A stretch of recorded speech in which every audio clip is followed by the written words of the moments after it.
A large law enforcement presence drawing several agencies to San Pedro and Bassi. This is area just north of Almos Park.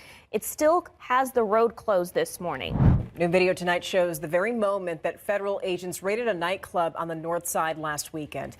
If you remember, in that case, they detained more than 150 people that the Department of Homeland Security says were in this country illegally. About the raid that saw dozens of people arrested, we're now learning that one of the area's largest law enforcement agencies was not informed about the operations taking place in the middle of the city. The scanner beeped twice, just like it had 1,000 times before at the Laredo port of entry. A beat-up refrigerated truck. Plates registered to a tomato distributor out of Nuevo Leon. Routine stop. 11:47 p.m. The Border Patrol agent tapped the window, asked for identification. The driver reached into his jacket slowly and handed over a federal badge. A real one. The agent's flashlight moved to the name. His jaw tightened. That badge belonged to DEA Special Agent Troy Callahan, a man officially declared dead 3 years ago. This single moment cracked open the largest heroin trafficking investigation in Texas border history. But to understand how we got here, we need to go back 6 weeks. Throughout the most violent areas of Dallas and the surrounding communities.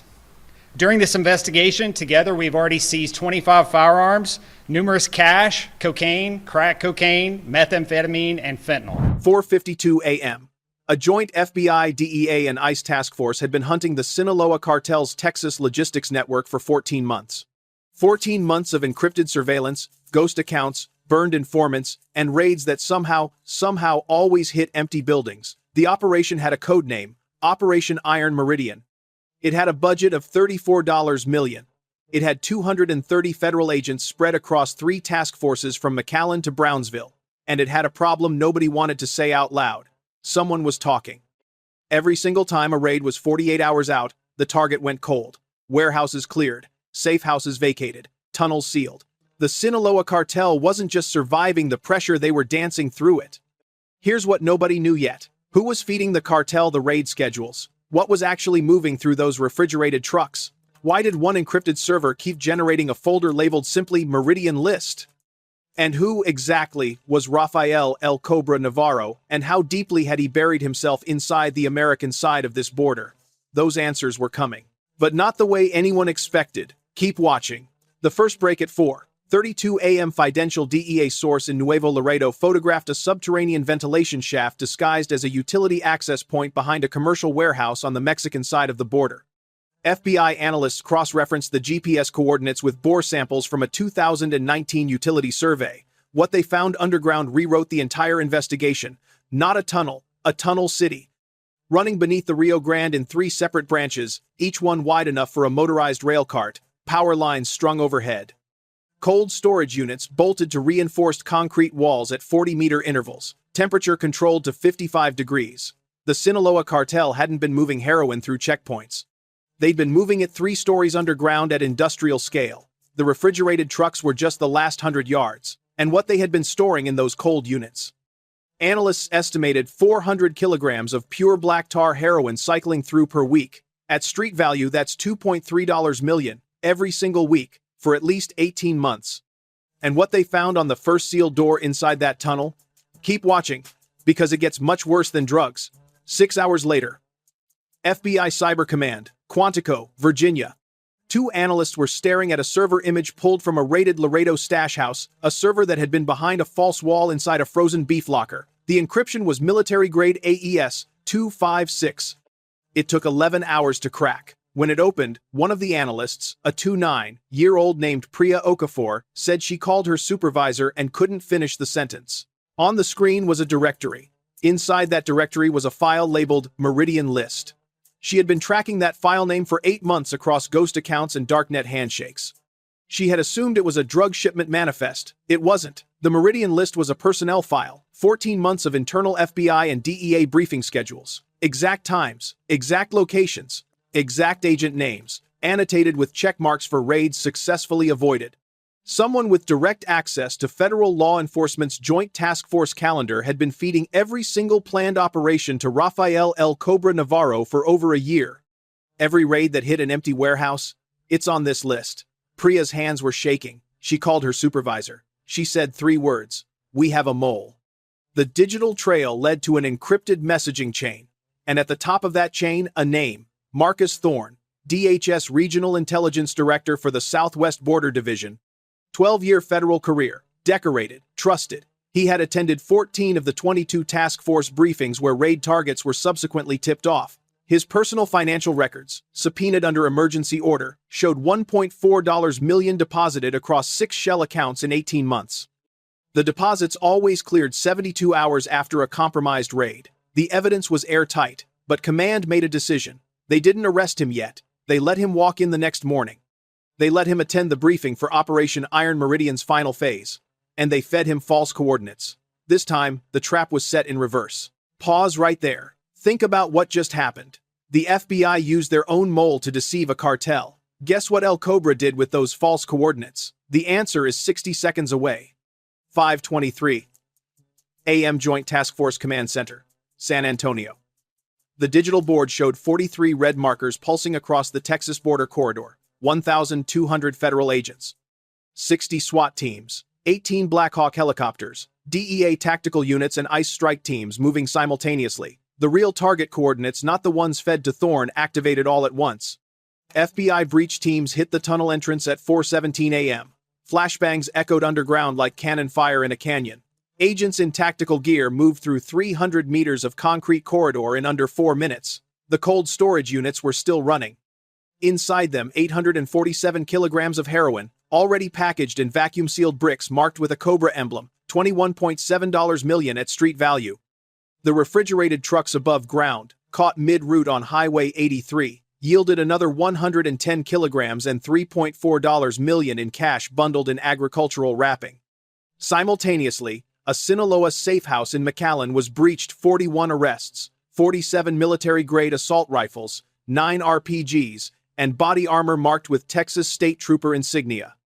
A trafficking transit house in Brownsville yielded 22 more arrests and 16 people in desperate need of medical attention locked in a reinforced back room.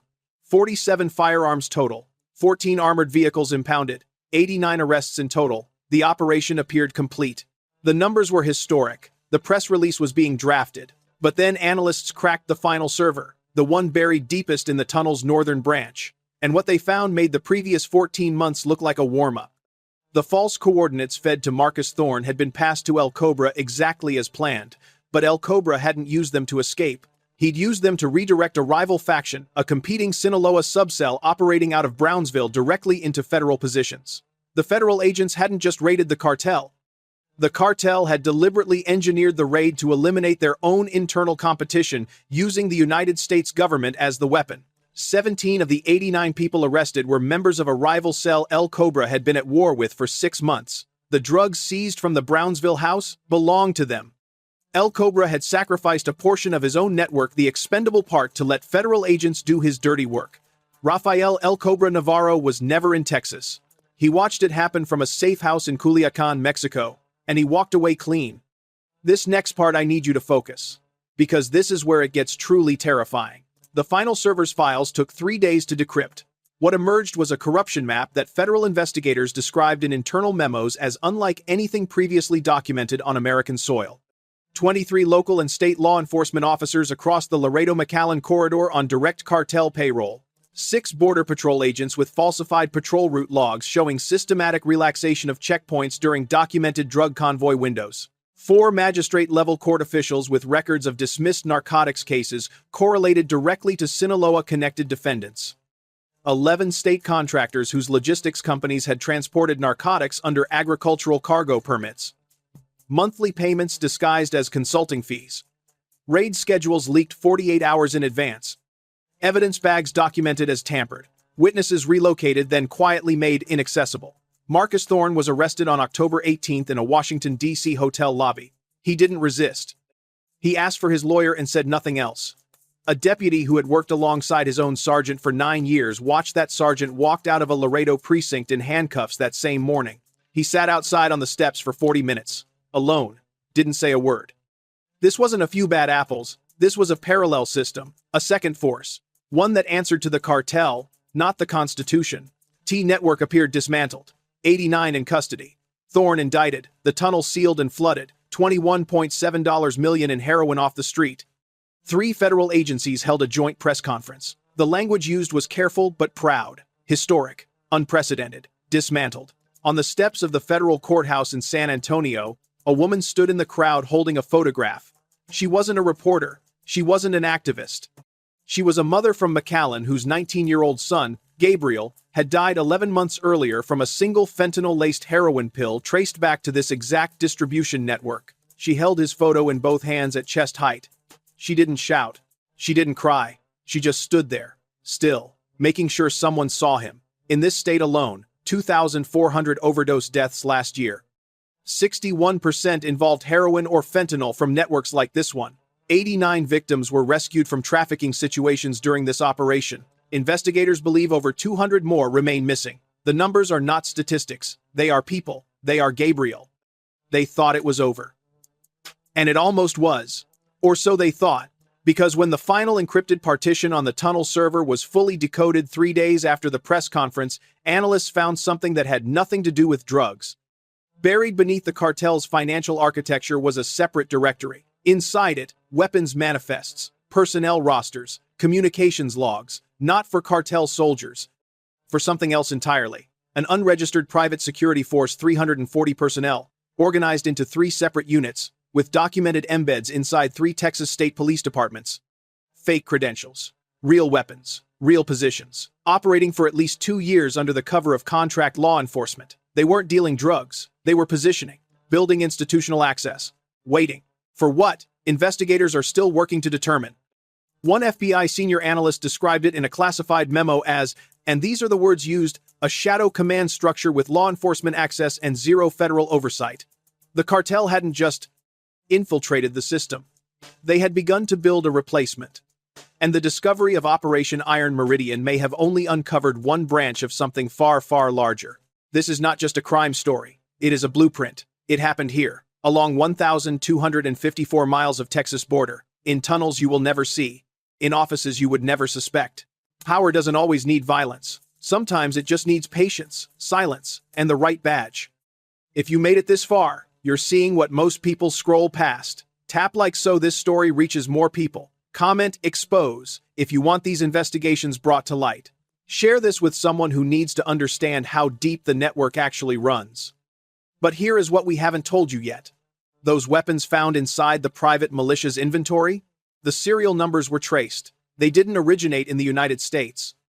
They didn't come from Mexico. The procurement chain leads through 3 shell companies and terminates in Eastern Europe. That trail, that story, Part 2 drops Friday. And it will change how you see this entire operation from the beginning.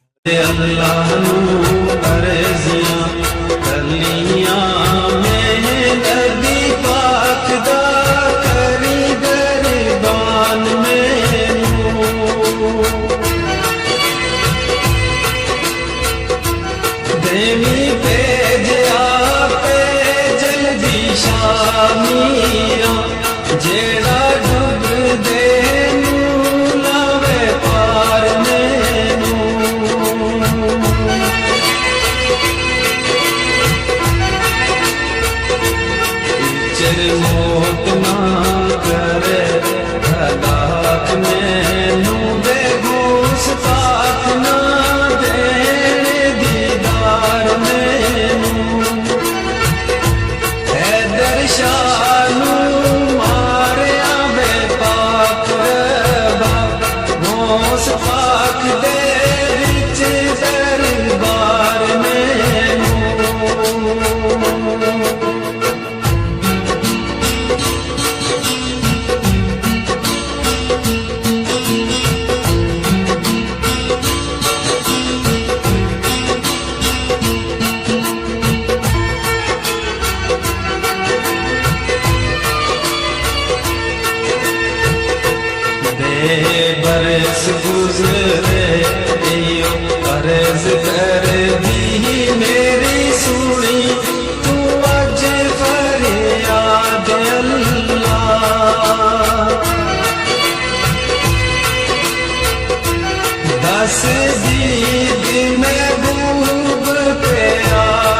पाक महबूब प्यार दी हैदर शानू पे जिंदाद अल्लाह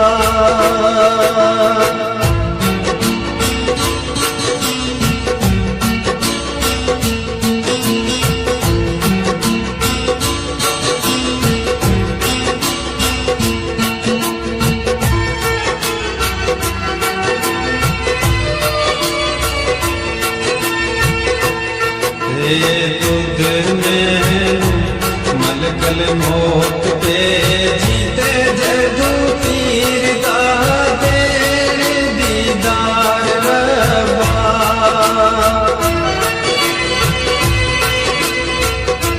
घोस पाक दा होवे दीदार हाज़र जदू मौत दी चाड़ से ओ मार रब्बा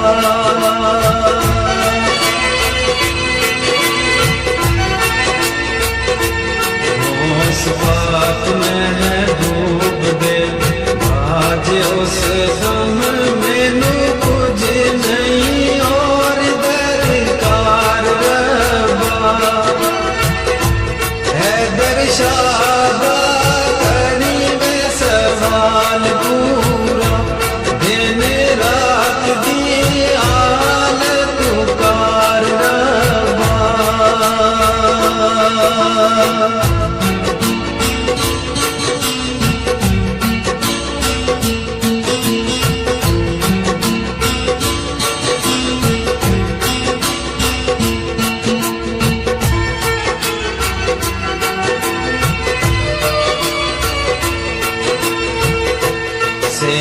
स्वागती दे महबूब तेरा मैनू और ना किसे दी बेलोड़ साई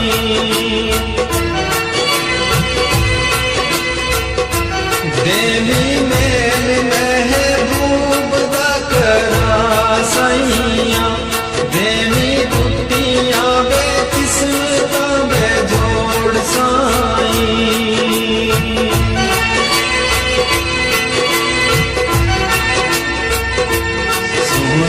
अर्ज महबूब दा वास्ता ही ते देवी जोड़ मस्कीन दा वे जोड़ साई होश पाक दे वास्ते वे हैदरे दा हक सच सवाल लायो तोड़ साई